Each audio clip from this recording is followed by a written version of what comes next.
नमस्कार दोस्तों, स्वागत है एक बार फिर से आपका अपने YouTube channel viral class Uttarakhand में। और इस वीडियो में हम करेंगे जो उत्तराखंड के जो प्रतियोगी परीक्षाएं होती हैं उनमें बार बार क्वेश्चन जो पूछे जाते हैं। ठीक है, तो ये जो वर्ष 2011 से लेकर अभी तक 2023 तक जितने पेपर हो रहे हैं उसमें जितने भी लगातार क्वेश्चन पूछे जा रहे हैं तो उनका एक संकलन है। तो अगर आप भी उत्तराखंड में किसी भी एग्ज़ाम की तैयारी कर रहे हैं, जो UK SSC हो या UKPSC हो, तो उसमें पुराने पेपर आप ज़रूर कीजिए, चाहे फिर आप बाज़ार से बुक लीजिए, चाहे आप किसी भी माध्यम से करिए, लेकिन उनको ज़रूर करिए। इससे हमें पता चलता है कि आयोग का जो पैटर्न है वो किस प्रकार से है। तो चलिए शुरू करते हैं। तो सबसे पहला क्वेश्चन है कि राज्य पुनर्गठन आयोग का गठन कब हुआ। तो राज्य पुनर्गठन जो आयोग है उसका गठन आपका कब हुआ। ठीक है, तो आपके पास 4 ऑप्शन है, तो इसका मैं सही आंसर आपको बता देता हूँ, 1953। तो 1953 में जो है राज्य पुनर्गठन आयोग जो है इसका गठन हुआ था। और इसके जो आयोग के जो अध्यक्ष थे वो था फजल अली आयोग। ठीक है, फजल अली आयोग। अगर आपसे पूछा जाएगा कि इस आयोग के अध्यक्ष कौन थे तो फजल अली आयोग। और इसका जो ये कमेटी बैठी थी, ये कमेटी जो बैठी थी तो इसमें 3 सदस्य थे। एक तो फजल अली थे, दूसरे थे हृदय नाथ कुंजर, और तीसरे थे KM पणिक्कर। तो KM पणिक्कर तीसरे व्यक्ति थे, KM पणिक्कर थे। ठीक है, तो KM पणिक्कर हो गए, हृदयनाथ कुंजर हो गए और फजल अली हो गए। चलो दूसरा क्वेश्चन देख लेते हैं। पुरुषार्थ के संपादक कौन थे। गोविंद बल्लभ पंत थे, गिरजा दत्त नैथानी थे, एड किशन थे या शिव प्रसाद डबराल थे। तो इसका सही आंसर हो जाए गिरजा दत्त नैथानी थे। इसके अलावा गिरजा दत्त नैथानी ने गढ़वाल समाचार पत्र का प्रकाशन भी किया है 1902 में। इसके अलावा जो अल्मोड़ा अखबार है 1871 में जिसका प्रकाशन हुआ था, उसके जो संपादन करता है वो बुद्धि बल्लभ पंत थे। एक और आ जाता है कि तरुण कुमाऊं जो है इसका जो संपादक है वह है आपके बैरिस्टर मुकुंदी लाल। या समता 1935 में है, 1935 का है समता, और इसके जो संपादक हैं वह है आपके हरिप्रसाद टमटा। तो इसके संपादक है हरिप्रसाद टमटा। ठीक है, और इसके अलावा स्वाधीन प्रजा, तो स्वाधीन जो प्रजा है उसके जो संपादक हैं वो है विक्टर मोहन जोशी। इसके अलावा युगवाणी है, युगवाणी कब का है, 1947 का है युगवाणी का जो प्रकाशन है वो 1947 में हुआ है। ठीक है, और इसके जो संपादक है वो है भगवती प्रसाद। कौन है आपके, भगवती प्रसाद। तो युगवाणी के आपके भगवती प्रसाद। अगला क्वेश्चन देख लेते हैं। अगला क्वेश्चन गढ़वाल के किस शासक को आदिनाथ के नाम से जाना जाता है। तो ऐसे क्वेश्चन बहुत बार आ जाते हैं। तो इसका है अजयपाल। तो अजयपाल को जो गढ़वाल का है उसे आदिनाथ के नाम से जाना जाता है। तो और ये किस ग्रंथ में लिखा गया है, अभी इंपॉर्टेंट क्वेश्चन हो जाए, किस ग्रंथ में लिखा है। सांबरी नामक ग्रंथ में लिखा गया है कि अजयपाल क्या था, आदिनाथ था। आपको पता है कि अजयपाल कौन थे, एक परमार शासक थे, और परमार शासक की जो स्थापना हुई थी वो कनकपाल ने की थी। किसने की थी, कनकपाल ने की थी। और अजयपाल कौन से शासक थे, 37वें शासक थे।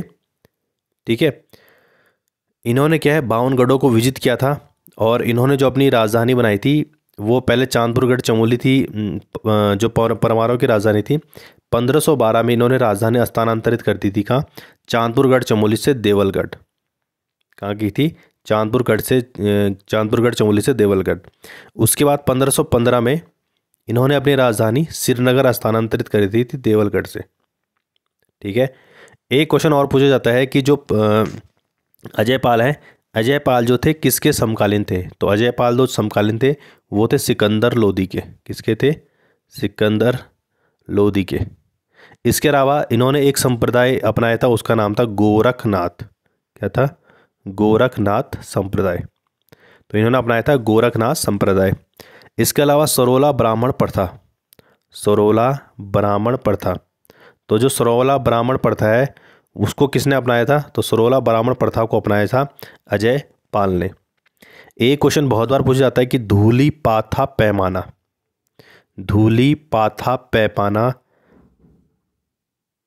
ठीक है, ये किस शासक ने बनाया था। तो ये अजयपाल ने बनाया था। और एक किस चीज़ के लिए था, ये था भूमि की पैमाइश के लिए। धूलि पाथा पैमाना भूमि की पैमाइश के लिए था। ये क्वेश्चन भी पूछा जा चुका है। अगला क्वेश्चन जो यूके SSC या यूके PSC में बहुत बार आएगा, इसको देखिए आप अगर एग्ज़ाम देने जा रहे हैं तो उससे पहले जनगणना 2011 उत्तराखंड की और भारत की दोनों पढ़ लेना अच्छे से, बहुत क्वेश्चन पूछे जाएंगे।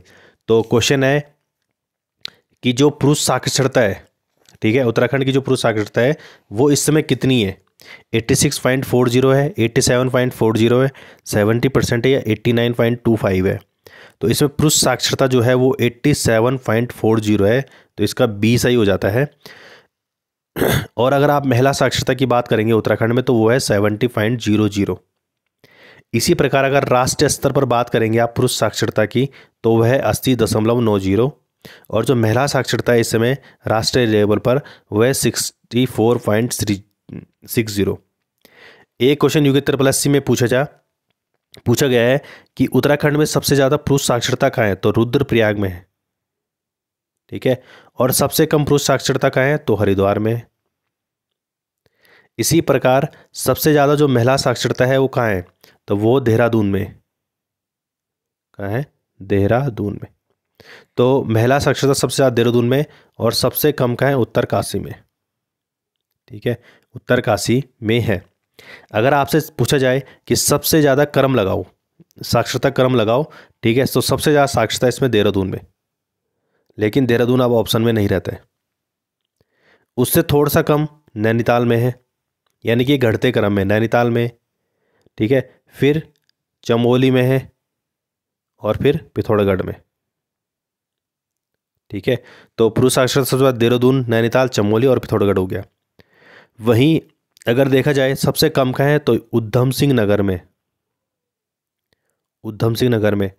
उससे भी कम, यानी ये बढ़ते हुए क्रम में है, ठीक है, पुरुष साक्षरता जहाँ सबसे कम है, पुरुष साक्षरता सबसे कम का है हरिद्वार, उधम सिंह नगर में, ठीक है। उसके बाद हरिद्वार, उत्तरकाशी और टिहरी जिला।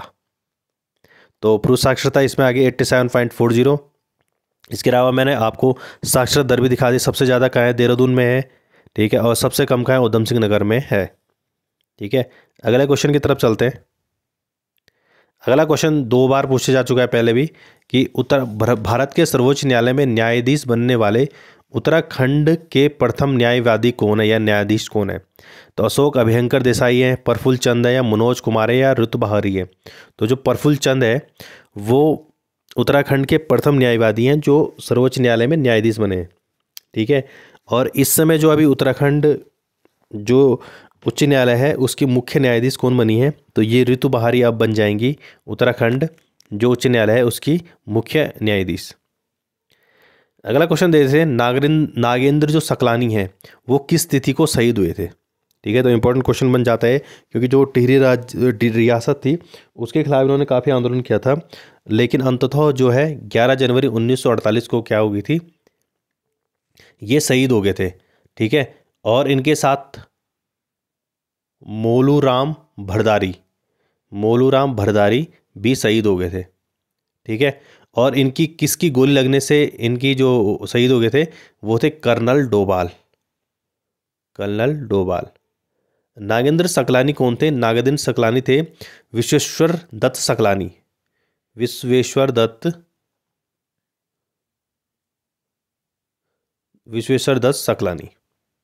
ठीक है। तो ये थे विश्वेश्वर दत्त सकलानी के भाई। तो 1948 ये कीर्तनगर में आंदोलन कर रहे थे, और कीर्तनगर में आंदोलन जब ये कर रहे थे तो इनकी उस समय क्या गई थी, जो कर्नल डोभाल थे उसमें कर्नल डोभाल की जो गोली थी उससे लगने से ये शहीद हो गए थे। अगला क्वेश्चन देख लीजिए, जो मुंडा बोली है वो किस जनजाति की है? ठीक है, तो मुंडा बोली जो है किस जनजाति की है? तो भोटिया है, राजी है, सौका है, तो किसकी है मुंडा जनजाति?